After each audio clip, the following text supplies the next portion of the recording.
Bonjour à tous. Le 9 juin de cette année, nous allons élire nos eurodéputés. Alors c'est une élection qui est boudée la plupart du temps par les citoyens européens, c'est vraiment dommage parce que il faut bien se rendre compte que 70 à 80% de la législation aujourd'hui se fait au niveau de Bruxelles. Donc c'est le Parlement européen, les institutions européennes. Donc c'est important d'aller voter aux élections européennes. Pourquoi? Parce que des résultats de ces élections vont dépendre les compositions des institutions européennes, notamment de la Commission européenne. Donc c'est une élection qui est importante, qui est pas moins importante que les élections régionales ou nationales, locales. Donc c'est vraiment une grave erreur de les bouder. Alors j'incite tous ceux qui sont en mesure de le faire d'aller voter parce que c'est de ces résultats dépend le quotidien de tous les citoyens de l'Union européenne. Donc ça vaut la peine de se déplacer, de se donner la peine de prendre une heure de son temps et d'aller voter. Parce que quand on ne vote pas pour quelqu'un, on vote pour soi, on vote pour son avenir, pour son présent. Donc allez voter, c'est le meilleur conseil que je puisse vous donner. Je ne suis pas là pour faire campagne pour qui que ce soit. Je ne fais pas partie d'un quelconque parti politique. Je ne fais pas campagne pour une quelconque liste à quel que soit le niveau. Je suis un journaliste indépendant, mais je suis aussi un citoyen et je voulais partager avec vous quelques informations qui me paraissent quand même cruciales parce que c'est quand même important de savoir pourquoi on vote et quel est le contexte. Alors il faut bien voir que nous sommes dans un contexte particulier en Europe. Nous avons la guerre en Ukraine, nous sommes dans une situation de confrontation de plus en plus directe avec la Russie. Il y a de plus en plus de menaces à nos frontières. Nous avons une crise migratoire, nous avons des problèmes économiques, nous avons une Union européenne qui défaille, nous avons des institutions européennes qui ont des soucis de lobbyisme, de corruption. Donc c'est des élections importantes puisque l'Union européenne se trouve à un tournant. Mais nous avons aussi un certain nombre de populistes. Alors, je sais que ce terme-là, aujourd'hui, il est un peu ringard. Il est ringard parce qu'on n'explique pas aux gens ce que ça veut dire. On ne dit pas aux gens ce que implique le terme populiste. Eh bien, qu'est-ce que ça veut dire un populiste? Qu'est-ce que c'est un populiste? Eh bien, un populiste, c'est quelqu'un qui va vous expliquer qu'il suffit de faire ça et ça, donc un coup de baguette magique pour que les choses soient réglées. Alors moi, je réponds toujours à ces gens-là, eh bien, si ça avait été aussi simple, on t'aurait pas attendu, on l'aurait fait. Et c'est une réalité. Il n'y a pas de solution simple. On vit dans un monde qui est compliqué. On vit dans un monde multipolaire, on vit dans un monde de plus en plus en désordre, un monde qui change. C'est pas d'un coup d'une baguette magique qu'on arrivera à arranger les choses. Donc les gens qui vont vous expliquer ça, ils se fichent de vous. Ce sont des populistes. Donc moi les populistes, les gens qui vont m'expliquer qu'il suffit de mettre un coup de stylo et éventuellement appuyer sur Enter, sur un clavier, je leur dis non. Parce que c'est des gens qui soit ont aucune idée de ce dont ils parlent, soit qui se fichent de moi, qui me mentent, qui veulent juste ma voix. Donc moi je dis clairement non au populisme. Parce que c'est des gens qui ont de l'expérience et qui ont du professionnalisme et des idées qui sont en mesure de changer quoi que ce soit. Et l'Europe aujourd'hui elle a besoin de changement, ça c'est sûr, mais c'est pas en la désintégrant, en la potinisant qu'on va arriver à quoi que ce soit. Parce qu'aujourd'hui les deux soucis qui nous guettent réellement, c'est la poutinisation qui mène à la désintégration. Alors, comme je le disais, je ne suis pas là pour soutenir un quelconque parti, mais moi je fais un constat. Aujourd'hui en Europe, en France, on a des partis qui sont clairement pro-Poutine. Ils sont pro-Poutine parce qu'ils n'ont pas le choix, parce qu'ils sont financés par le Kremlin. Et Marine Le Pen pourra dire ce qu'elle veut. Le fait est que Emmanuel Macron a raison. Vladimir Poutine, c'est son banquier. Elle a pris de l'argent du Kremlin. Il y a une dépendance financière et ça, elle n'arrivera pas à s'en défaire. C'est un fait. Il y a une proximité entre les Le Pen et le Kremlin. C'est un fait. Donc, en votant la liste Bardella, en votant le RN, ben, vous votez pour Poutine. Ça, il faut bien le comprendre. Puisqu'il y a une dépendance financière avec Poutine, et bien du coup, en votant Bardella, vous votez Poutine. Mais la poutinisation, c'est quoi? C'est un état de fait, c'est un phénomène qui est pas nouveau. À l'époque, ça s'appelait la soviétisation, maintenant on appelle ça la poutinisation. Ça vient de quoi? À l'époque de l'URSS, il y avait un mythe qui a fait son chemin, même beaucoup de chemin en Occident, en disant que l'Union soviétique, Le bloc soviétique, c'était la patrie du bien-être et du bonheur universel. Alors que, en fin de compte, l'Union soviétique, c'était la patrie de la pauvreté, la patrie de la terreur, de l'injustice, de la dictature. C'était ça, l'Union soviétique. Et aujourd'hui, il y a un nouveau mythe que Moscou essaie de propager en Europe. Et malheureusement, le Kremlin y arrive assez bien. C'est triste, mais c'est un fait. C'est que la Russie est le seul pays en Europe à être un véritable pays traditionnel, où les vraies valeurs font foi, où il y a de l'ordre, où l'on respecte l'ordre conservateur.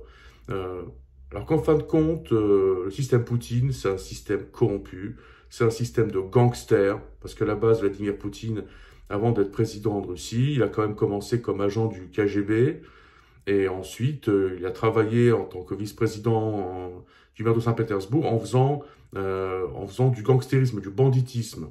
Qu'est-ce qu'il faisait? Il volait l'aide humanitaire. L'aide humanitaire qui était destinée aux habitants de Saint-Pétersbourg, Vladimir Poutine la volait, la détournait, la revendait aux Blacks. Ça, c'est un fait. Donc, le système Poutine, c'est un système de gangsters, de mafieux. C'est un pays qui est créé par les mafieux et pour les gangsters. Le welfare en Russie, oui, il existe. Mais pour les gangsters, les mafieux, les oligarques, donc 0,001 de la population russe, le reste de la population vit dans la pauvreté. Saviez-vous qu'en Russie, un tiers de la population n'a pas l'eau courante, que plus des moitié des communes n'ont pas de route goudronnée? C'est un état de fait. C'est ça la Russie. Il y a la Russie des grandes villes, il y a la Russie des provinces. La Russie reste encore en grande partie un pays d'analphabètes. Voilà, la patrie du bonheur de Vladimir Poutine. C'est ça, les valeurs conservatrices. Quand vous faites quelque chose qui déplaît à l'État, vous disparaissez, vous finissez au goulag. Parce que les goulags refonctionnent en Russie. Et aujourd'hui, l'archipel du goulag, c'est un livre qui est encore vrai aujourd'hui. Donc Solzhenitsyn est encore de mise à notre époque. Et ça, il faut bien s'en rendre compte. Bon, c'est sûr, on appelle plus ça le goulag, on appelle ça maintenant les colonies pénitentiaires. Mais la différence, elle réside que sur le nom. Parce qu'on a bien des goulags en Russie. Les gens qui ont le malheur de s'opposer à Poutine disparaissent, finissent au goulag, ou alors sont liquidés. Même souvent sans raison, on liquide des gens parce qu'on estime que potentiellement, peut-être, un jour, ils pourraient être opposants au régime. Et ça concerne les plus fidèles, par exemple les généraux qui servent Poutine dans sa guerre en Ukraine. Ils déplaisent à Poutine, ou Poutine les soupçonne de pouvoir le trahir un jour, alors il les liquide, ils disparaissent, ils sont plus là, voilà. Le système Poutine, c'est ça. Alors, il faut bien le comprendre. Donc si c'est tellement la Russie qui vous fait rêver, eh bien ce qui vous fait rêver, c'est la terreur, c'est la mafia, c'est la pauvreté, c'est l'injustice, c'est une privation totale de liberté, une privation totale de démocratie. C'est ça la Russie qui fait rêver ceux qui parlent de Poutine. Poutine, c'est un gangster, c'est un tueur, Poutine. C'est un assassin, c'est un meurtrier, c'est un criminel. C'est ça, Poutine. Et son système, c'est un régime de gangsters, de criminels, de meurtriers. Poutine n'est pas un tsar. C'est juste un agent du KGB quelque peu raté. Il n'a pas réussi à faire carrière au KGB, c'est ça qu'on l'a envoyé en Allemagne de l'Est pour qu'il arrête d'embêter son monde. Et c'est quelqu'un qui a réussi parce qu'il a été récupéré par la fille de Boris Yeltsin, qui s'était figuré qu'elle réussirait à en faire son larbin. Alors il a été son larbin un certain temps, jusqu'à ce que Boris Yeltsin cède le pouvoir, et de gangster, d'agent du KGB, de larbin, il est devenu président. Et la première chose qu'il a fait, c'est d'aller assassiner des gens en Tchétchénie. Voilà, c'est comme ça qu'il a commencé. Alors, la carrière fulgurante de Vladimir Poutine, son palmarès, c'est quoi? Eh ben, c'est la guerre en Tchétchénie, c'est la guerre en Géorgie, c'est la guerre en Ukraine, c'est des centaines de milliers de vies humaines. C'est ça, Vladimir Poutine. C'est un assassin, Vladimir Poutine. Et son système, c'est un système d'assassin. Donc, si c'est ça qui vous fait rêver, messieurs, dames, eh bien, bonne chance, très peu pour moi. Voilà. Donc là, si quelqu'un me parle de poutinisation de la France ou de l'Europe, si quelqu'un me dit bah oui, mais la Russie, elle a tout compris, eh ben, en fait, non. C'est ceux qui disent ça qui ont rien compris. Et c'est malheureux. On a affaire à un niveau de naïveté qui est extrême en Europe, en Occident surtout. Soyez pas naïfs. Maintenant, ces partis qui soutiennent Vladimir Poutine ou qui sont financés pour Vladimir Poutine ou qui se disent idéologiquement proches de Vladimir Poutine, comme le RN, Reconquête et France Insoumise. Parce que pour moi, bon, Marine Le Pen, Zemmour, Mélenchon, c'est la même chose, hein, c'est exactement les mêmes discours, avec un emballage un petit peu différent. Ils n'ont pas compris une chose, hein, ces pauvres, c'est que bon, s'ils s'opposent à la crise migratoire, s'ils ont un problème de crise migratoire, s'ils n'ont pas compris une chose, c'est que c'est Vladimir Poutine qui l'a déclenché, cette crise migratoire. Parce qu'aujourd'hui, le fait est que la plupart des immigrés illégaux qui arrivent en Europe, eh bien, ils arrivent par la frontière orientale, donc la frontière polonaise et la République balte, mais également par l'Espagne. Et dans ces deux cas de figure, c'est Vladimir Poutine en personne qui en est responsable. Et ça, il faut bien le comprendre. Parce que la crise migratoire qu'on a, qui a été déclenchée en 2021 à la frontière orientale de l'Union européenne, c'est Alexander Loukachenko, le président de la Biélorussie, qui, pour se venger de l'Union européenne, qui lui a coupé les vivres, après sa énième élection présidentielle truquée, a décidé de faire venir des migrants, de faire venir des citoyens du monde entier en Union européenne, Afrique, Asie, etc., etc. D'abord, il a commencé par les voler, parce que donc, le voyage a coûté 15 000 $ par personne, rien que ça. Et en leur promettant de les faire passer en toute sécurité en Union européenne par la frontière polono-biélorusse avec les républiques baltes, il les a jetés comme des objets sur les barbelés de ces frontières. Et ensuite, Vladimir Poutine a trouvé le procédé pas mal et a décidé de l'améliorer. Et aujourd'hui, ce qu'on a, c'est plus des migrants qui essaient de traverser la frontière, ce sont des mercenaires, des gens qui se sont livrés à des exactions en Afrique ou au Moyen-Orient, qui sont payés, non pas pour immigrer en Europe, mais pour forcer la frontière de l'Union européenne, pour l'attaquer. Et aujourd'hui, depuis 2 semaines, nous avons des policiers, des fonctionnaires polonais, lituaniens, estoniens, qui se font agresser par des soi-disant migrants à la frontière, qui essaient de forcer la frontière. La plupart de ces gens qui passent la frontière font demi-tour parce qu'ils ne sont pas là pour aller en Europe, ils sont juste là pour attaquer les forces de l'ordre. Donc, si on a des partis tels que Reconquête ou l'ancien Front National, le Front National aujourd'hui, qui vous dit qu'ils sont contre l'immigration, et qui en même temps vous disent Vladimir Poutine, c'est pas trop mal, eh bien, les pauvres, ce qu'ils ont juste pas compris, c'est que si aujourd'hui il y a une crise migratoire, c'est leur ami Vladimir Poutine qui l'a déclenché. Aujourd'hui, il y a aussi une crise migratoire du côté de l'Espagne. Et où est-ce qu'elle vient? Eh bien aussi du côté de la Russie. Pourquoi? Parce que Vladimir Poutine déstabilise l'Afrique, mais il déstabilise le Maghreb aussi. Il essaie de faire en sorte qu'il y ait une guerre entre l'Algérie et le Maroc. Les tensions qu'il y a aujourd'hui entre le Maroc et l'Algérie, elles sont en grande partie déclenchées par les services secrets russes, il faut le savoir. Ce qui se passe au Moyen-Orient, ce qui se passe en Palestine, en Israël, ça vient d'où? Vladimir Poutine aussi. Qui finance le Hamas? Eh bien, c'est la Russie. Qui forme les combattants du Hamas? Eh bien, c'est la Russie. Qui les arme? Eh bien, c'est la Russie. Tout ça pour créer des crises migratoires en Europe, pour créer de la discorde, pour déstabiliser l'Europe. Tout ça, c'est Vladimir Poutine qui le fait. Donc, si vous votez pour la poutinisation, super, vous votez pour les crises migratoires, vous votez pour la déstabilisation de l'Europe, mais vous votez également pour les attentats terroristes, parce qu'aujourd'hui, il a été établi que les services secrets russes travaillent avec des organisations telles que Daesh ou Al-Qaïda. L'attentat qui a eu lieu à Moscou en mars de cette année, c'est un attentat qui a été organisé par les services secrets russes et Daesh conjointement, par intérêt commun. Donc aujourd'hui, on est clairement menacé par des organisations comme Daesh en France ou Al-Qaïda ou autres. Mais pourquoi? Parce que, après avoir passé 8 ans à combattre ces organisations, aujourd'hui, on a la Russie qui commence à les financer, à les reconstruire, à les réanimer.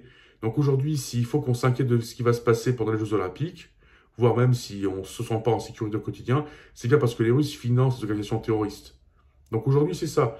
Vous votez pour des partis comme le parti de Madame Le Pen, pour des partis comme le parti de Monsieur Zemmour, ou pour le parti comme Monsieur Mélenchon, vous votez pour ça. Vous votez pour le terrorisme, parce que Mélenchon se sert de la cause palestinienne à ses fins politiques, et Mélenchon, ce grand démocrate qui fumait des cigares avec Fidel Castro, sa proximité avec Moscou a été établie des milliers de fois. Mais en votant pour le parti de Mélenchon, le parti de Madame Le Pen ou d'Éric Zemmour votant pour ces listes, eh bien vous votez pour des gens qui sont amis avec quelqu'un qui est responsable aujourd'hui de la déstabilisation de l'Europe, qui est responsable de la crise migratoire. C'est ça la poutinisation. Donc voter pour ces listes-là, c'est voter pour le terrorisme, c'est voter pour les crises migratoires, c'est voter pour la déstabilisation de l'Europe, c'est voter pour ça. Et ça, il faut bien le comprendre. Alors, bon, chacun fait ce qu'il veut. Moi, je suis pas là pour dire aux gens ce qu'ils ont à faire. Mais c'est bien de faire ce qu'on fait en sachant ce qu'on fait, en ayant conscience de ce qu'on fait. Donc, vous voulez voter RN? Votez RN. Vous voulez voter Reconquête, France Insoumise, faites-le. Mais vous allez voter pour le terrorisme, pour le djihadisme, vous allez voter pour les crises migratoires, vous allez voter pour la déstabilisation de l'Europe, c'est pour ça que vous allez voter. Et ça, il faut le savoir. Donc maintenant, au moins, vous le savez. Ensuite, j'entends souvent parler les partis populistes en disant que la Russie ne menace pas. Alors, c'est... Là, du coup, il y a aussi des politiciens à droite. Bon, ceux-là, ils sont pas achetés par le Kremlin, ni même corrompus. C'est ce qu'on appelle des naïfs et des idiots utiles au Kremlin. Alors le problème, c'est que la France a fait preuve d'une naïveté absolument à toute épreuve pendant des années. Et avec tout le respect que je leur dois, ce sont des anciens présidents, mais l'ère Chirac ou Sarkozy nous a démontré à quel point le palais présidentiel français, à quel point l'Élysée était complètement à l'ouest, ou alors plutôt à l'est, concernant la Russie. Ça a eu quoi pour résultat? Eh bien, il s'est avéré que le Premier ministre français, François Fillon, était tellement proche avec Vladimir Poutine que, après avoir fini sa carrière politique en France, il allait travailler pour une grande entreprise énergétique russe. Voilà.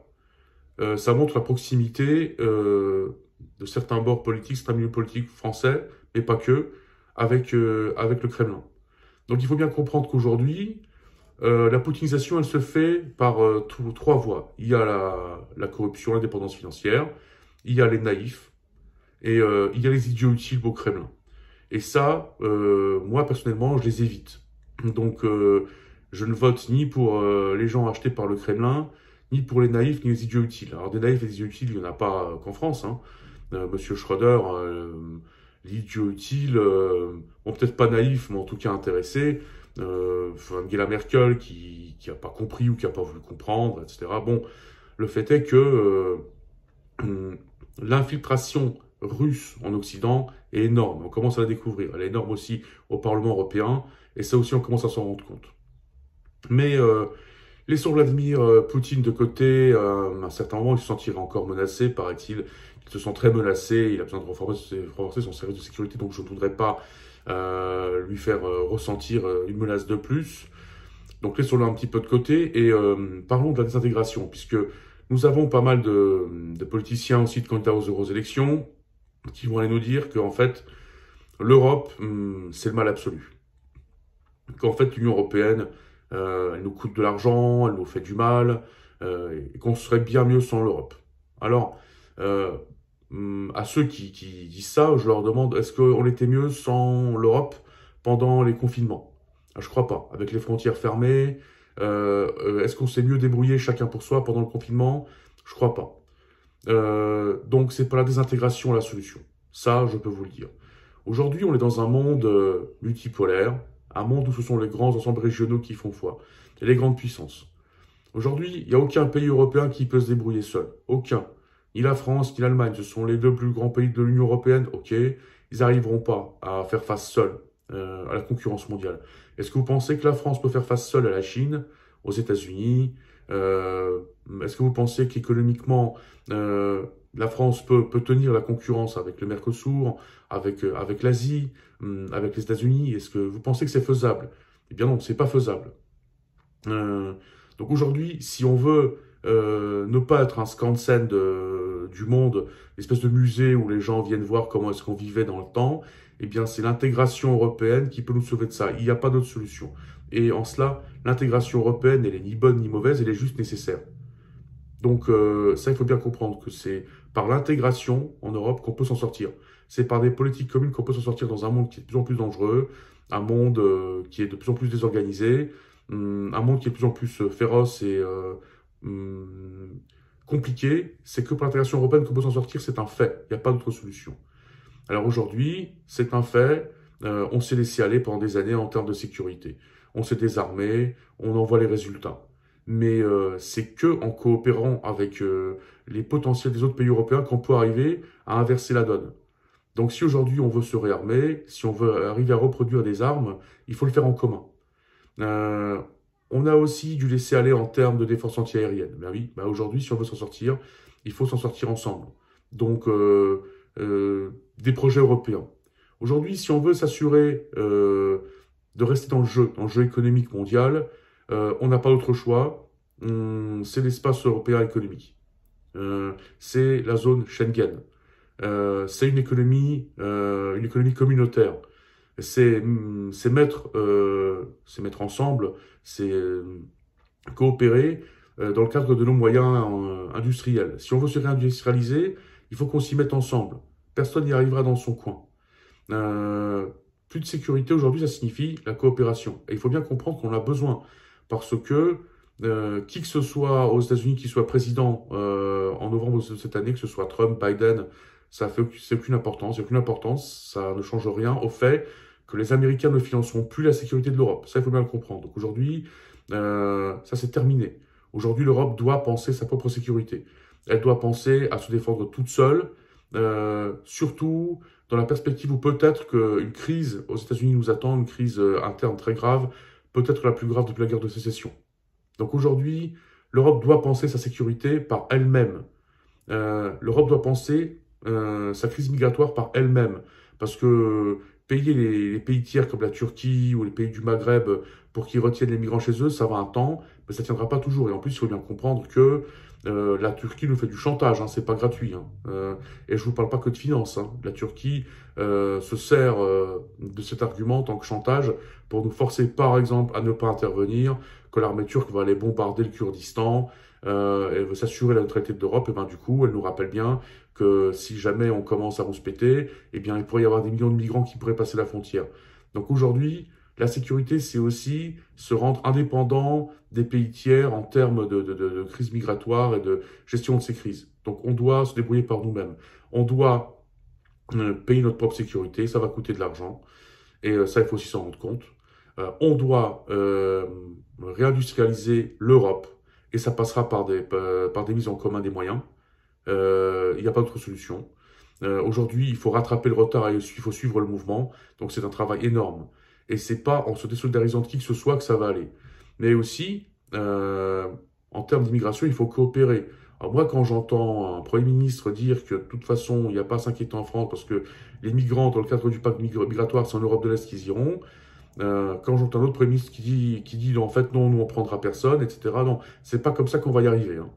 Donc là, il faut dire clairement aux gens qu'il n'y a aucun pays aujourd'hui qui peut gérer l'immigration clandestine tout seul. Ça marche pas comme ça. Aujourd'hui, il faut qu'on s'y mette tous ensemble. C'est notre seule chance d'arriver à gérer cette immigration, à créer une politique migratoire qui tienne la route, parce que l'immigration, on en a besoin. Contrairement aux bêtises, aux âneries qu'on va vous raconter, on a besoin des immigrés. Pourquoi? Parce on a des taux de fécondité qui sont bas, on a une crise démographique, et c'est le cas de tous les pays européens sans exception. Donc aujourd'hui, on a besoin de gens qui vont bosser pour leur retraite. Les gens vivent de plus en plus longtemps, c'est un fait. Les politiques sociales coûtent de l'argent, c'est un fait aussi. La solidarité coûte de l'argent également, c'est un fait aussi. Donc il faut bien quelqu'un pour produire des richesses. Et contrairement à ce que pense M. Mélenchon, contrairement à ce qu'il vous raconte, les richesses, il faut d'abord les produire, après les dépenser. Ça ne marche pas dans l'autre sens. Hein. On ne dépense pas ce qu'on n'a pas produit. Il faut d'abord produire pour les dépenser. C'est comme ça que ça marche. En tout cas, moi, je ne connais pas d'autres méthodes. Mais pour produire des richesses, il faut avoir les moyens de le faire. Et un des moyens, c'est la main-d'œuvre. Alors, si on veut de la main-d'œuvre, il faut bien comprendre que les immigrés sont indispensables. Alors, en fait, il y a deux solutions. Et je vous le dis, hein, Madame Le Pen, Monsieur Zemmour et autres acolytes. Si vous êtes contre les immigrés, je comprends, il n'y a pas de souci. Mais alors, faites en sorte que les Français fassent au moins 6 enfants par couple. Parce qu'il faut rattraper les retards et ensuite il faut suivre le mouvement. Et c'est à peu près ce qu'il nous faut en termes de renouvellement des générations. Rattraper les retards, ensuite assurer le renouvellement des générations. Donc ça fait 6 enfants par couple sur une période de 20 ans. Donc si vous arrivez, Madame Maréchal, Monsieur Zemmour, Madame Le Pen, à faire en sorte que les Français, à partir d'aujourd'hui, parce qu'il n'y a pas de temps à perdre, hein, c'est à partir d'aujourd'hui, hein, pas de demain, à partir d'aujourd'hui. Si vous arrivez à faire en sorte que les Français fassent 6 enfants par couple, super, génial. Ok, on dit non aux immigrés, on se construit un super mur qui fait le tour de l'Europe, et on se dit, ici on est complet. Mais si vous n'y arrivez pas, eh bien arrêtez de mentir aux gens, et arrêtez de leur raconter qu'ils peuvent vivre sans l'immigration. Parce que sans l'immigration, il n'y aura pas assez de main-d'œuvre. Et déjà, on voit clairement les branches professionnelles qui sont en tension en France. On le voit clairement, il manque de la main-d'œuvre dans le secteur du médical, dans les secteurs des services, dans les secteurs de l'aide à la personne. Il n'y a pas moyen de trouver un jardinier, par exemple, en Alsace, euh, parce qu'il n'y a pas de main-d'œuvre. Donc, il faut arrêter de raconter aux gens des choses qui sont pas vraies. Donc, je le répète, hein, si les immigrés vous plaisent pas, je comprends bien, il n'y a pas de souci. Alors, vous faites en sorte que les Français fassent 6 enfants par couple. Et si vous n'y arrivez pas, eh ben, soyez gentil d'être honnête et de dire, OK, on n'y est pas arrivé. Et accepter que l'immigration soit là. Alors, c'est pas l'immigration en soi qui a un souci. L'immigration, c'est un atout. C'est un atout à tout niveau. Ce qui compte, c'est d'avoir une politique migratoire intelligente et surtout de pouvoir arriver à intégrer les gens qui arrivent. C'est ça la question. C'est de comment on fait. Alors, il y a eu des erreurs qui ont été faites, hein, moi, je ne nie pas. Hein. Il y a eu beaucoup de laisser-aller, beaucoup d'erreurs qui ont été faites. Il y a un souci clairement d'intégration. Mais c'est pas en disant stop aux immigrés qu'on va y arriver. Donc il faut arrêter de mentir aux gens. Après aussi, il faut bien voir que l'Europe a des problèmes. Donc les gens qui vous disent l'Europe va bien, non, l'Europe va pas bien. Il y a un souci au niveau des institutions européennes. Euh, il y a une indécence des salaires. Il y a une indécence des dépenses au niveau communautaire. Il y a une déconnexion des eurocrates, des fonctionnaires européens, des politiciens, des europoliticiens travaillant pour Bruxelles, vis-à-vis de la société. Il y a des erreurs qui sont faites en termes, par exemple, de politique écologique. Alors, c'est bien de sauver la planète, mais si sauver la planète, ça inclut de faire en sorte que la plupart des gens en Europe s'appauvrissent parce que le passage à l'électrique, ça coûte de l'argent et que les normes européennes font mal aux agriculteurs, etc. Donc, ça, c'est fait par des gens qui sont des théoriciens et qui établissent des décisions sur le papier, qui n'ont aucune notion du terrain. Ça doit changer. Euh, donc l'Europe, elle doit changer. Et en ça, elle est en crise, on le sait. Il y a une crise européenne, il y a une crise des institutions, il y a un souci de corruption, il y a un souci de lobbyisme, il y a un souci d'ingérence étrangère, pas que russe, hein, chinoise, mais également donc, des pays du Golfe Persique. Donc aujourd'hui, l'Europe, elle a des problèmes. Et il faut y remédier, c'est important. Parce qu'on a besoin de plus d'Europe en termes de sécurité, en termes de coopération, pour notre sécurité. Parce qu'on a besoin de plus d'Europe pour gagner en concurrence économique.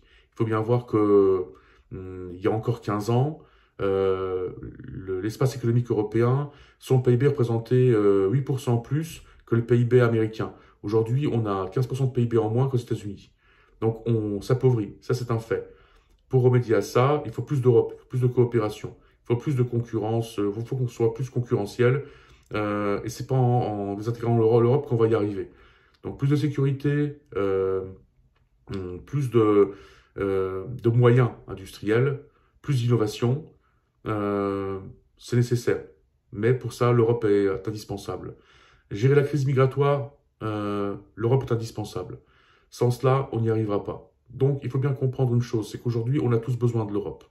Immigration, sécurité, économie, à tous les niveaux, on a besoin de l'Europe. Sans l'Europe, on n'y arrivera pas. Si on se désintègre, et ben du coup, chaque pays le ressentira, chaque pays s'appauvrira. Et c'est pas en faisant bande à part qu'on arrive à résoudre quoi que ce soit, ça je peux vous le garantir. Donc, moi, je suis pas là pour vous dire ce qu'il faut voter. Moi, tout ce que je peux vous dire, c'est que l'Europe est à un tournant. Et ça, c'est un fait. Euh, je peux vous dire, mais vous le savez sûrement, vous le ressentez, que l'Europe a des soucis. Elle a besoin de réformes, elle a besoin de changements. Ça, c'est un fait. Mais c'est pas en la poutinisant qu'on arrivera à faire quoi que ce soit. Parce que voter pour les partis proches de Poutine ou qui disent clairement pro-poutiniens, et il y en a. Voter pour les naïfs, voter pour les idiots utiles au Kremlin, c'est voter pour la crise migratoire, c'est voter pour le terrorisme, c'est voter pour l'ingérence étrangère et c'est surtout voter pour le déclassement. Puisque c'est quoi l'objectif du Kremlin? Ben, c'est pas que l'Europe s'en sorte, c'est qu'elle se désintègre et surtout que les pays européens perdent en puissance. Donc voter pour Poutine, c'est voter contre la France. Ça, il faut bien le comprendre. votez pour les partis pro-Poutine, votez contre les intérêts français.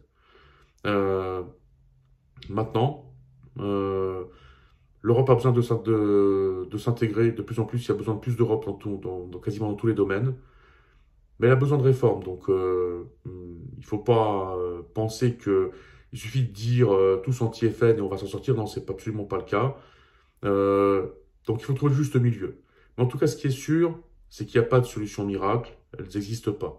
Mais moi, quand j'irai voter, je prendrai en compte deux choses. Je vais voter contre la poutinisation, je vais voter contre la désintégration, et je vais voter pour un projet qui soit à même de me proposer une réforme de l'Europe qui est nécessaire, une réforme de l'Europe qui permettra que l'Europe s'en sorte, une Europe de l'effort également, parce qu'il faut qu'on fasse des efforts.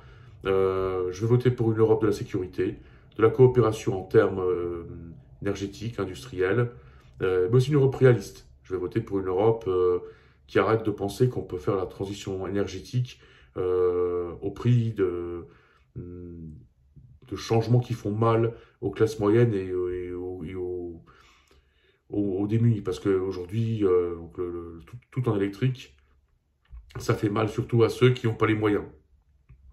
Donc, il faut aller voter. C'est important d'aller voter. Mais il faut aller voter de façon consciente et raisonnable. Ok, beaucoup d'entre nous ne sont pas contents, c'est sûr. Le pouvoir d'achat en France baisse, c'est un fait. Mais c'est pas en allant voter pour des gens qui vous promettent monts et merveilles, qui vous disent il n'y aura pas d'immigration, tout se passera bien. Le seul problème de l'Europe, c'est l'immigration. Ou ceux qui vous disent qu'il faut arrêter de soutenir l'Ukraine parce qu'on va vers la guerre, ou ceux qui vous racontent qu'en fait la Russie c'est le modèle génial parce que c'est le modèle du conservatisme. Et ces gens-là, ils vous mentent. Ils se fichent de vous. Ils le font parce qu'ils sont payés. Ils le font parce qu'ils sont naïfs. Ou parce que ce sont des idiots utiles du Kremlin. Donc, la poutinisation, la désintégration, c'est ça qui nous menace aujourd'hui. Et c'est contre ça que moi, je vais aller voter. Alors, je ne vous dis pas quelle liste il faut voter. Ça, c'est à chacun de le voir. Il faut voter contre les véritables menaces qui guettent l'Europe. Et les deux menaces qui nous guettent aujourd'hui, c'est la désintégration et la poutinisation. Et c'est contre ça que moi, je compte bien m'opposer le 9 juin de cette année. Je vous remercie beaucoup du temps que vous avez consacré à cette vidéo. Pour ceux qui estiment qu'elle a une quelconque valeur, je vous invite à bien vouloir la liker, ainsi que ceux qui estiment que mon activité sur YouTube a une quelconque valeur, je vous invite à bien vouloir vous abonner à ma chaîne, ainsi que de parler à ma chaîne à vos contacts.